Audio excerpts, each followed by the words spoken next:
Con frecuencia nos cuesta entender en qué consiste ser discípulos del Señor, pero una vez más, en el pasaje del Evangelio de este día, recibiremos una lección clara y concisa de lo que esto significa. Nos ponemos de pie para escuchar el Santo Evangelio.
El Señor esté con ustedes.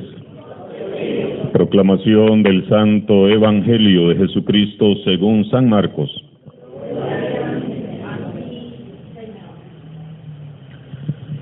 En aquel tiempo, Jesús y sus discípulos atravesaban Galilea, pero él no quería que nadie lo supiera, porque iba enseñando a sus discípulos.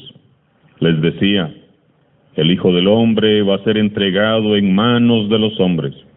Le darán muerte, y 3 días después de muerto resucitará. Pero ellos no entendían aquellas palabras y tenían miedo de pedir explicaciones. Llegaron a Cafarnaúm, y una vez en casa les preguntó: ¿de qué discutían por el camino? Pero ellos se quedaron callados, porque en el camino habían discutido sobre quién de ellos era el más importante. Entonces Jesús se sentó, llamó a los 12 y les dijo: si alguno quiere ser el primero, que sea el último de todos y el servidor de todos. Después, tomando a un niño, lo puso en medio de ellos, lo abrazó y les dijo: el que reciba en mi nombre a uno de estos niños, a mí me recibe, y el que me reciba a mí, no me recibe a mí, sino a aquel que me ha enviado. Palabra del Señor.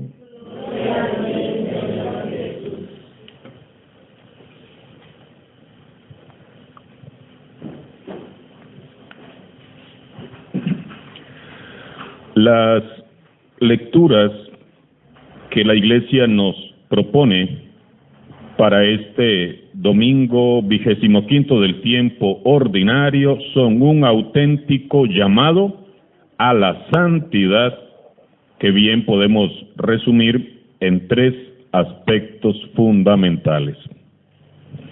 En primer lugar, conservar la fe, pase lo que pase. Segundo aspecto, pedir siempre el don de la sabiduría. Y tercer aspecto, poner en práctica la caridad y la humildad.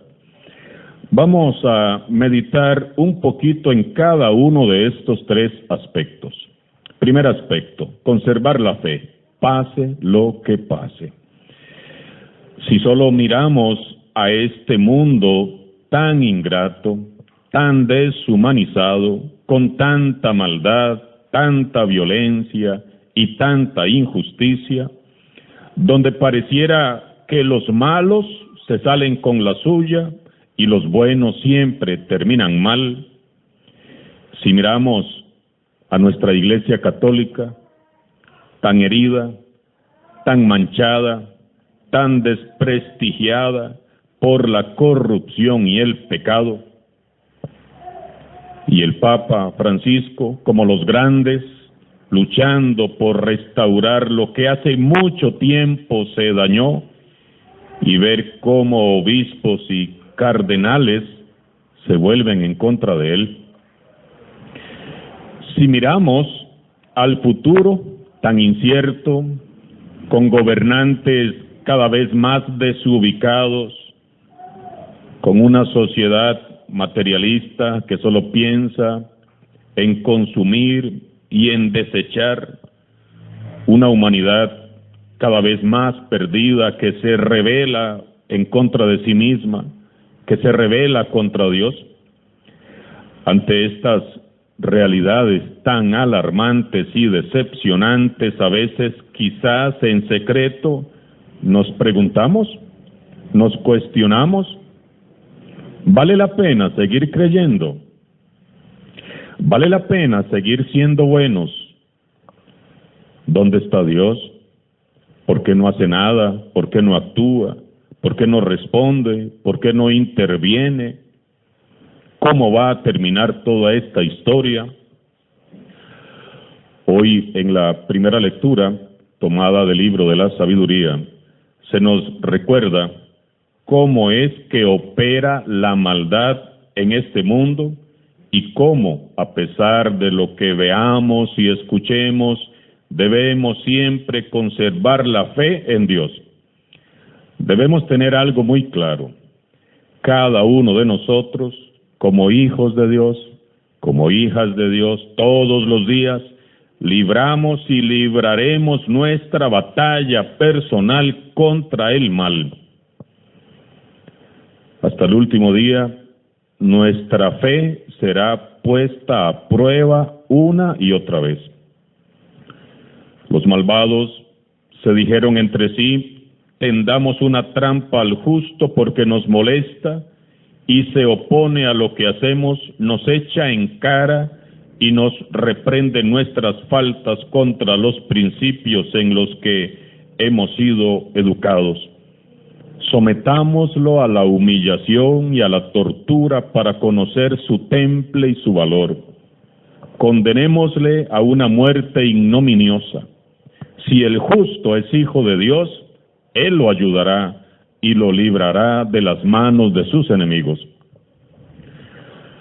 Los malvados son todos aquellos hombres y mujeres que con hechos concretos, con razonamientos diabólicos, ideas perversas, ideologías perversas, con criterios mundanos y con lengua venenosa, ocasionan la muerte, no solo la muerte física, sino también la muerte moral, emocional o espiritual de otro ser humano.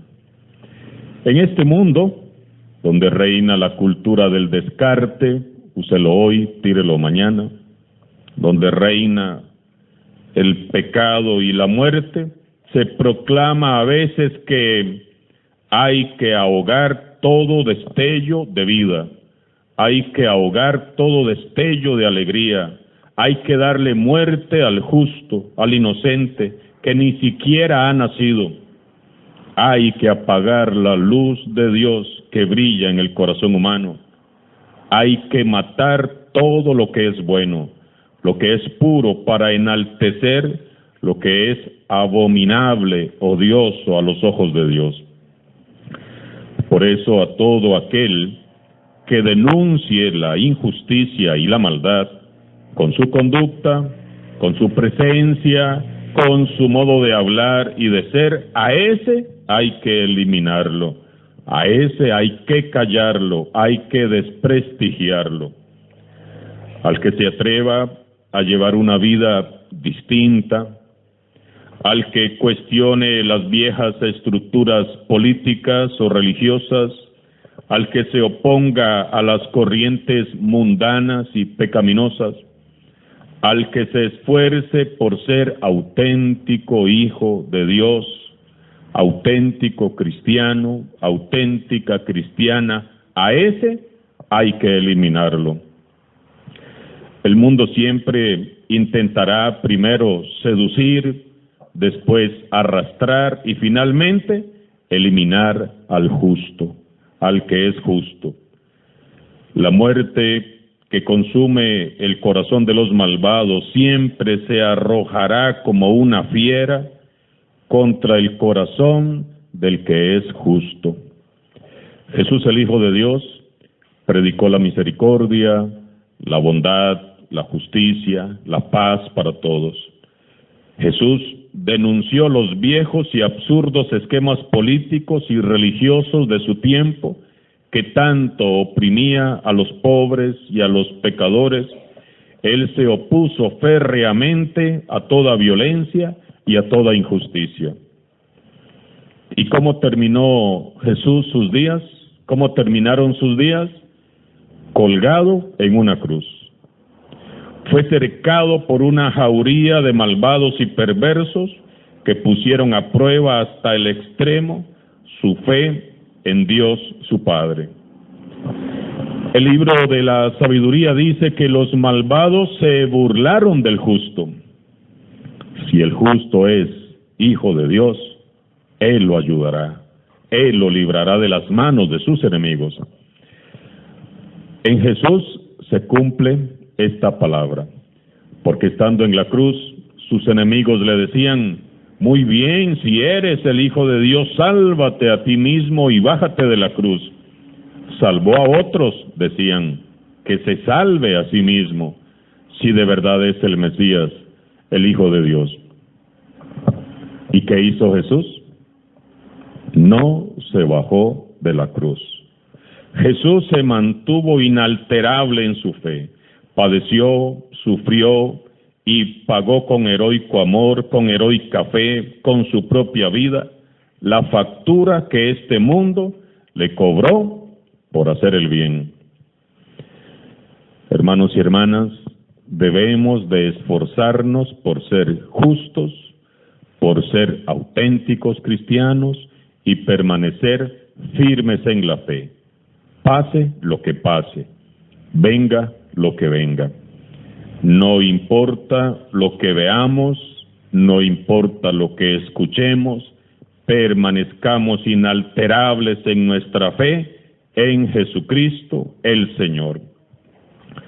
Necesitamos de una fe heroica y de un amor heroico como el de Jesús para seguir creyendo, para seguir caminando en Dios y para seguir haciendo el bien y seguir dando la vida por el Evangelio.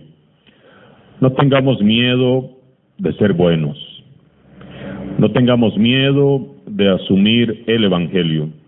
Al final vendrá la recompensa y la victoria definitiva y eterna sobre el mal.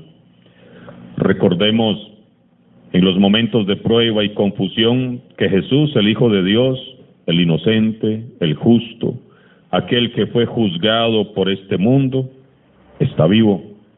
Y será Él quien juzgue a este mundo al final de los tiempos. Jesús, aquel justo que fue condenado a muerte por este mundo, ha resucitado y ha sido constituido por Dios Padre como Señor, Rey y Mesías, y este mundo es estrado de sus pies. ¿Vale la pena jugarse la vida por Cristo? Claro que sí vale la pena. Segundo aspecto, pedir siempre el don de la sabiduría. Hermanos y hermanas, si queremos pasar por este mundo y alcanzar la santidad y no morir en el intento, debemos de pedir todos los días el don de la sabiduría de Dios. Este mundo nos ofrece de todo, hasta esa falsa sabiduría que se opone a la sabiduría de Dios. Es la sabiduría falsa de los malvados, de los soberbios, de los que promueven la cultura de la muerte, del descarte, los que creen que saben más que Dios y se atreven a cuestionar sus mandamientos y principios. Es la falsa sabiduría de aquellos que no viven para otra cosa que sus propios proyectos, su ego, su yo, su ambición. Esa falsa sabiduría es el origen de todos los males, de las envidias y de las peleas, de las guerras que siembran el desorden y hacen imposible la convivencia en la familia, en los grupos, en las comunidades. La auténtica sabiduría tiene un origen, que es Dios, y posee otras cualidades y en consecuencia otros frutos. Dice el apóstol Santiago en la segunda lectura de hoy: los que tienen la sabiduría de Dios son puros ante todo, son amantes de la paz, comprensivos, dóciles, están llenos de misericordia y de buenos frutos, son imparciales, es decir, justos y sinceros, siembran la paz y cosechan frutos de justicia. La sabiduría que viene de Dios consiste en configurar mi vida de acuerdo a las enseñanzas del Evangelio. Eso es todo. Leamos, por favor, las Escrituras y pidamos la sabiduría de Dios para poder vivirlo, y veamos cómo todo comienza a cambiar, empezando por nosotros mismos. Y el tercer aspecto, poner en práctica la caridad y la humildad. Si alguno quiere ser el primero, que sea el último de todos y el servidor de todos. Jesús dice: sean los últimos. Pero todos queremos ser los primeros, o por lo menos iguales, pero no los últimos. Es que ser el último duele, y duele mucho. Jesús ocupó el último puesto clavado en una cruz. Cristo, pudiendo dominar, ¿qué hace? Se arrodilla y sirve. Entendamos que lo más importante no es ser más que nadie. Lo más importante es servir como nadie lo hace. Eso es lo que necesita la Iglesia en este momento. Cristianos valientes, cristianos decididos que sirvan más y mejor al Señor Jesús. Para Jesús, lo que cuenta no es subir, lo que cuenta es bajar, bajar y bajar cada vez más hasta que duela. Decía el Padre Pío, San Pío de Pietrelcina, decía: ten siempre el firme y general propósito de querer servir a Dios con todo el corazón y durante todo el tiempo de la vida. No te preocupes por el mañana, piensa solo en hacer el bien hoy, y cuando llegue mañana se llamará hoy, y entonces se pensará en él. De eso se trata, pues, de no distraernos con la bulla que hace el mal, sino de concentrar fijamente la mirada en Jesús, que nos ha dado ejemplo. Servir, dice Jesús, es acoger a los más pequeños, a los pobres, a los marginados, a los olvidados, a los pecadores. Ellos son los niños del Señor. El que reciba en mi nombre a uno de estos niños, a mí me recibe, y el que me recibe a mí, no me recibe a mí, sino a aquel que me ha enviado. Jesús hoy nos hace la misma pregunta que le hizo a sus amigos. ¿De qué discutían por el camino? ¿De qué es lo que hablamos y discutimos en nuestras comunidades, en nuestra parroquia? ¿Cuál es el tema central de nuestras reuniones y conversaciones? ¿Son los pequeños del Señor? ¿O como los discípulos de Jesús hablamos de quién es el más importante o de quién irá a ocupar los primeros puestos? Hagamos nuestro mejor esfuerzo. Seamos los cristianos que este mundo y que esta iglesia necesita. Dejemos huella de eternidad. Que el Señor nos ayude a conservar la fe, nos dé su sabiduría y nos capacite para ser humildes y generosos como Él lo es con nosotros. Alabado sea Jesucristo.